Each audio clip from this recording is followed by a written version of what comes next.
Mohammed Ishaq, the Deputy Prime Minister and Foreign Minister of Pakistan, thank you for joining us here on TRT World. It's a great pleasure joining you.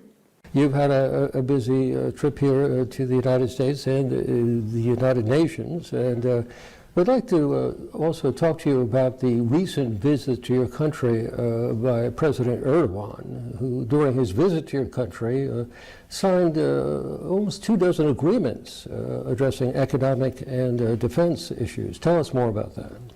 Well, you know that Pakistan and Turkey have very close brotherly relations for decades, and you know, both leaderships, they always try to meet up. This was the 7th high-level Strategic Cooperation Council meeting, for which the preparations were underway for quite a few months.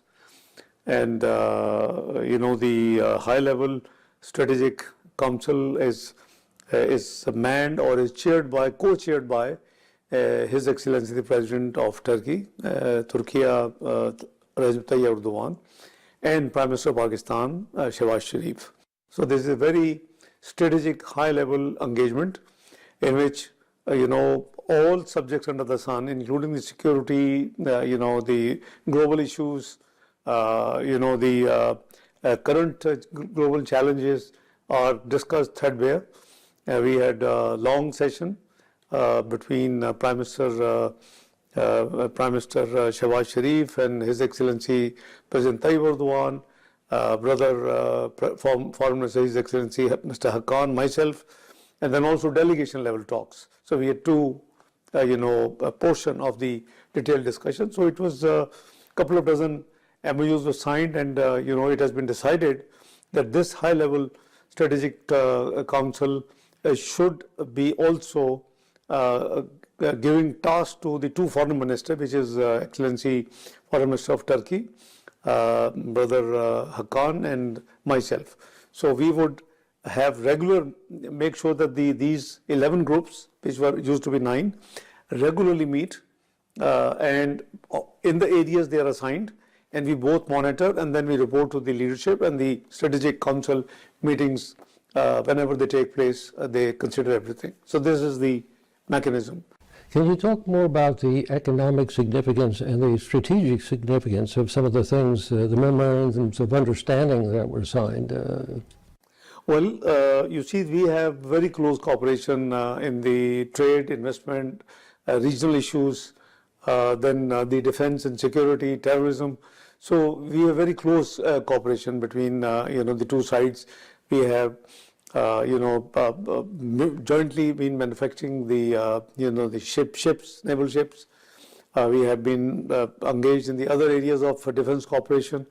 The trade, which is around $1 billion plus US dollars two-way, the leadership decided that in next 5 years we have to take it to $5 billion.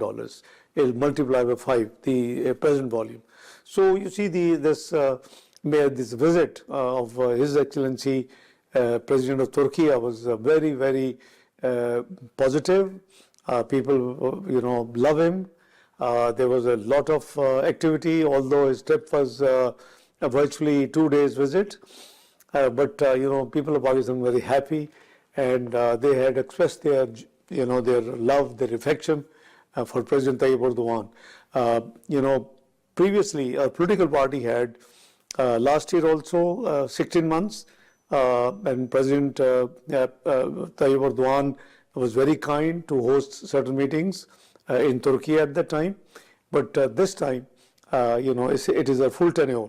But in 2013-18, again, Prime Minister Nawaz Sharif had a lot of interaction, regular, frequent discussions and consultation with His Excellency President of Turkey, Recep Tayyip Erdogan.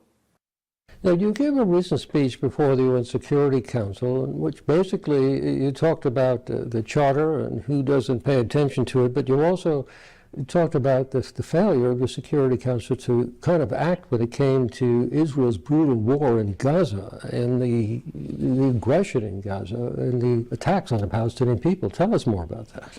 Well, there are two parts of your question. They had a very important subject for the dialogue and debate, and that was the multilateralism. and its reforms and improvement, because we have all seen that there are resolutions of the UN Security Council and the multilateral forums, the UN General Assembly, which have not been implemented for decades now. Gaza, Palestine, and Jammu and Kashmir are two very important matters in which the world and the people of those areas have been waiting for few decades. So this debate was very, very timely. We believe that the world order has been weakening. The rate of the multilateral institutions have been weakening. So it's not only the United Nations, but also the financial multilateral institution need also reforms. I gave a very appropriate intervention, which not only covered the current situation of Gaza, but also the issue of Kashmir, the other global issues, the weakening of the multilateralism, and Pakistan stands ready to support the reforms agenda to make these institutions more strong, effective, and forceful, so that the world peace, security, and development can be pursued. So on Gaza, we have been watching very carefully in the last 18 months. We have been doing our best, and we have been very closely coordinating with His Excellency the Foreign Minister of Turkey, Brother Hakan Fidan, and even now you saw that there were certain statements from global leaders that number one, the Gazans can go to stay in and live in Egypt and Jordan. So we opposed it. This is basically the U.S. notion that they moved the Palestinians to other countries. And during my visit, there was another, statement by the Israeli Prime Minister that a Palestine state should be set up in the boundaries of Kingdom Saudi Arabia. So Pakistan gave a very strong reaction. I talked to my brother, Foreign Minister Hakan. I spoke to Egyptian Foreign Minister, I spoke to Irani Foreign Minister, I spoke to Malaysian Foreign Minister, I spoke to UAE Foreign Minister, I spoke to Saudi Foreign Minister. We all agreed that there should be an extraordinary Council of Foreign Ministers meeting on this particular issue which we just spoke. So 7th of March has been fixed for the OIC Extraordinary Council of Foreign Ministers meeting in Jeddah. So what can be done about the aggression against the Palestinian people? Well, first of all, do you believe that Prime Minister Netanyahu should be prosecuted as a war criminal? Well, Pakistan's stand has been very, very, very clear that this ceasefire should be perpetual and permanent. And the humanitarian aid should be allowed to be, moving in Gaza unimpeded by the Israeli forces. I think those who have damaged and destructed the infrastructure should actually reconstruct it, and the Palestinians have their right to live and stay there perpetually. It is their homeland, and we have been always supporting that there should be full membership of Palestine in the United Nations General Assembly, as well as there should be a two-state solution, and Palestine should be an independent state, a sovereign state with pre-1967 borders, and Al-Quds al-Sharif its capital. I'd be remiss if I didn't ask you directly, do you believe that Netanyahu is a war criminal? Yeah, that's... is he? Yeah, of course. The destruction and the unilateral damage and, the 50,000 martyrs and 100,000 injured. I mean, it's not a small amount. And the world community, that's why the multilateralism has failed to maintain world order, international order. And that's why I said the Security Council meeting was very important, and the thematic subject chose by China was very, very timely and appropriate. We gave our view on behalf of Pakistan. We were very, very frank, and you have an access to my speech in the UN Security Council yesterday. You also condemned Israel for threatening Iran, didn't you? Every sovereign country, its sovereignty must be respected by all others. And number two, we believe, and we have been campaigning, no soil should be allowed for terrorist activities against any other country. So our Pakistan stance has been very, very candid and clear. We are on record. We have been giving statements. Prime Minister Shahbaz Sharif has given a number of statements. He has spoken in the UN General Assembly last year and gave a very categoric statement about all these matters. And I also, in different forums, been speaking on behalf of Pakistan. I want to ask you about the JCPOA, the Iran nuclear deal. Now, during President Trump's first term, he pulled out of it. Now he's signaling he wants to strike a deal with Iran. Do you think this can be revived? I'm not sure. You see, we haven't got full access and visibility of the facts of the latest situation. Once we get it, obviously we always stand with principles, and we believe that the sovereign states must be respected, and regardless of the size of the states and the countries, the mutual mutual respect for the sovereignty, for the independence, and their integrity must be respected by all nations. You live in a very dangerous region of the world. Do you worry that Iran might use the nuclear bomb if they get it? Are you worried about that? No, I think it's not for me to guess or to enter into speculation. I'm sure Iran is a responsible country, Muslim country, and it is premature and presumptive to say that if there's a big if they have, and then next if they will use. So I think we should refrain from speculations against any country's capabilities and its usage. Now, the UN Charter has basically been ignored by India when it comes to Jammu and Kashmir. What can be done about this now that you're on the Security Council and have a seat there? You see, we have been voicing it. There have been resolutions for the decades. We made a very categorical speech in the UN Security Council on behalf of Pakistan. Our stance is absolutely clear that all actions India took in 2019 are unilateral, they are illegal, and they are against the UN Charter, UN resolutions, because the right of self-determination is as respectable for the Kashmiri people in Jammu and Kashmir as for the Palestinians. So we have no ambiguity in these things.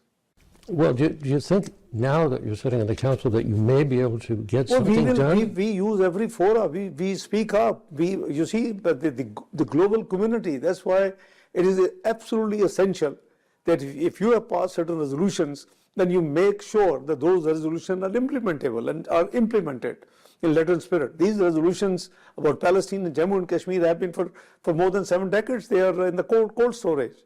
And now they have gone a step further and they revoked its independence. They're trying to change the demographic. You can't change the demographic.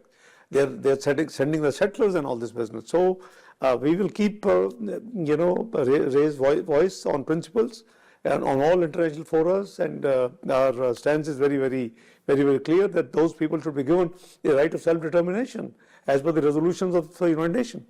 Well, based on what you just mentioned between Pakistan and the issue in Kashmir, do you think the UN has become ineffective and failed? Surely it has weakened. It has been unable to implement its own resolutions. And the global community should reflect. And that's why I earlier said in your interview that the topic Chinese in their presidency chose for debate yesterday in the UN Security Council was very timely and effective, and very, very relevant. Now, your country has dealt nearly every week with cross-border attacks, terrorist attacks from Afghanistan. Do you think a lot of that has to do with the fact that the U.S. had pulled out prematurely its forces in Afghanistan? Well, there's a number of factors. First of all, Pakistan would retaliate to any attack, no matter of which country. And you have seen that we have, reacted twice in the neighboring countries. We were forced to.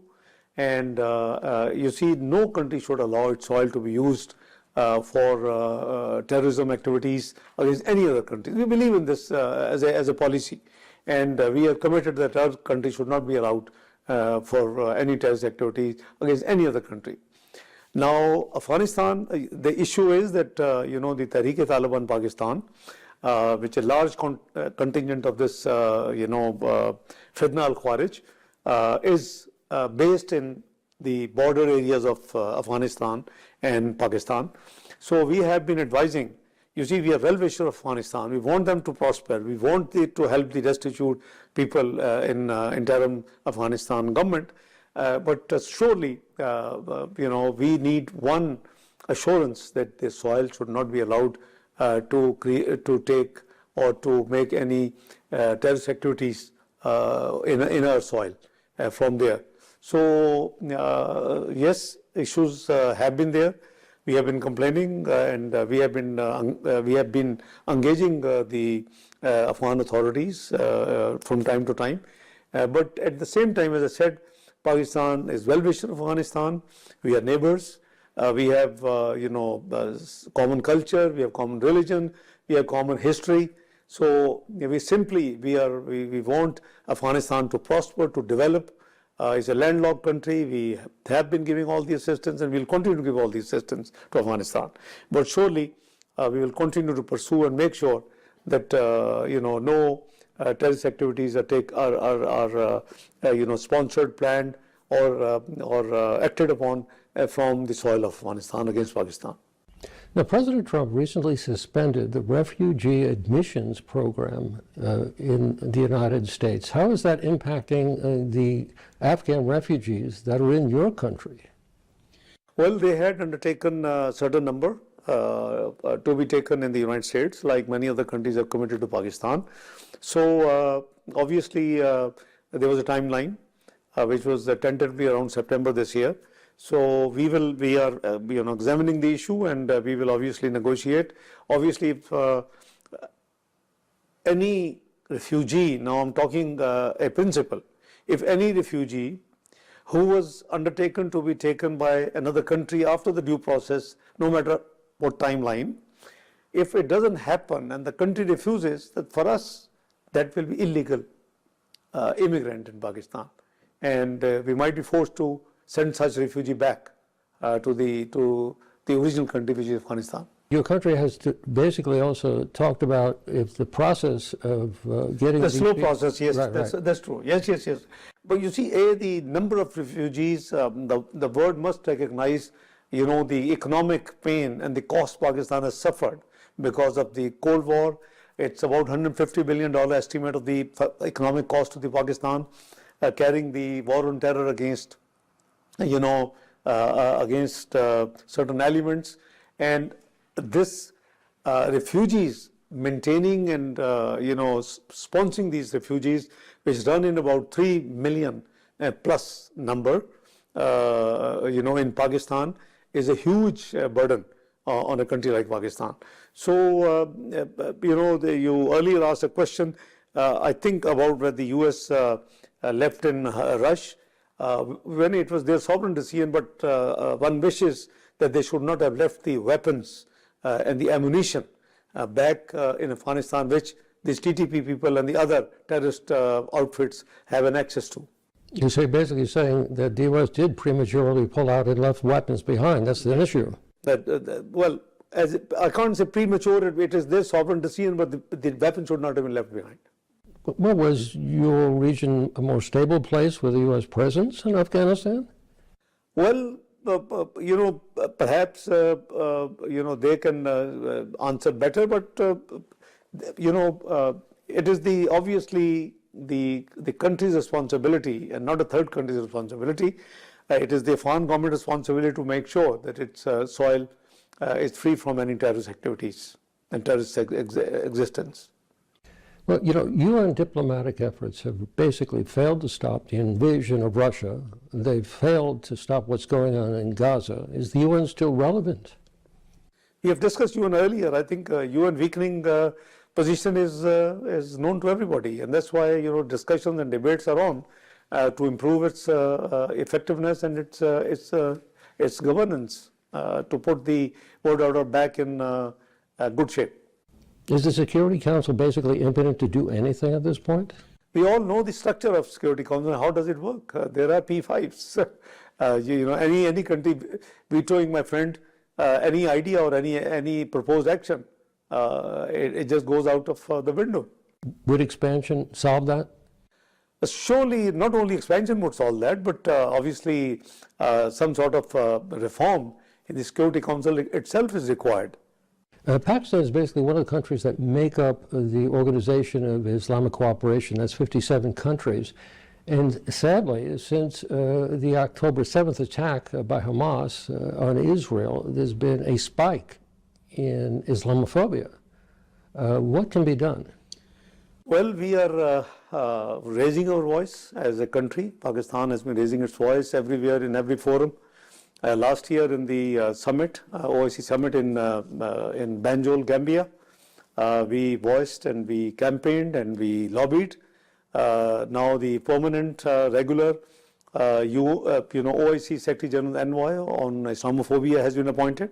It happens to be a Turkish former diplomat who used to be the Turkey ambassador in Iceland.